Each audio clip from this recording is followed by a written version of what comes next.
Alerte bana ya province de l'Équateur.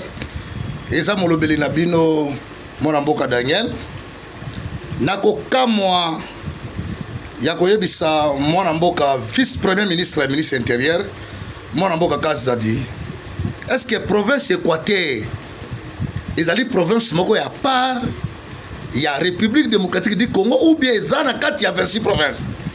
Comment gouverneur ya Équateur bobo batindi mbongo ya bato ya l'État, ba fonctionnaire ya l'État, mbongo ya rétrocession ekei na Équateur, bobo boloko gouverneur Équateur alobi akofuta bato te, ba personnel te, akofuta bato ya cabinet te, po mbongo na garder po a corrompre ba juge ya cour d'appel ya Mbandaka.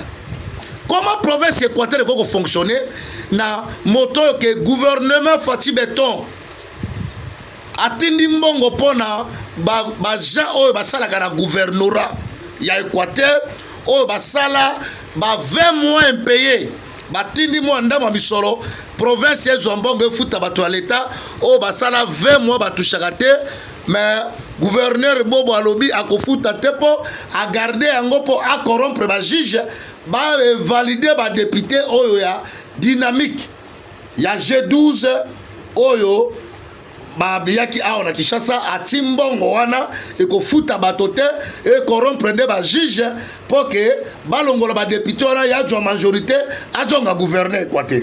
Tala kindoki.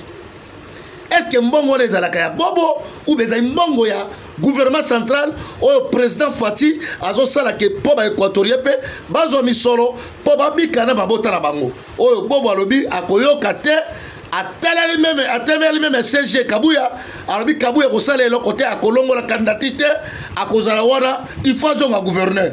Et pourtant que IDPS a attendi candidat na ye na Équateur, mais bobo alobi jamais akoyoka ba ordre ya Kabuya te. Botala esika autaki fonctionnement na autaki dans la PPRD kaka boy bongo mwana mboka CG secrétaire général Kabuya.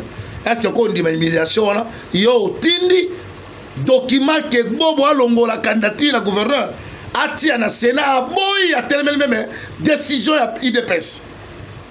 Il y a eu décision IDPS le quoi décision za ya PPRD tala lolenge esika botamaka yongo to sengi na IGF yango IGF oyo ya yo IGF ezala akapona ba province musu pour l'Équateur te, mais détournement ngo ezo sema na Équateur mbongo batini bafuta bato basali 20 mois impayés bafuti bango soki batini bango soki 1 mois soki 2 mois et gouverneur alobi akofuta bango te po zombongo na futa ba juge ya cour d'appel ya Mbandaka po balongola ba député po ke ya majorité ba zongi se gouverneur.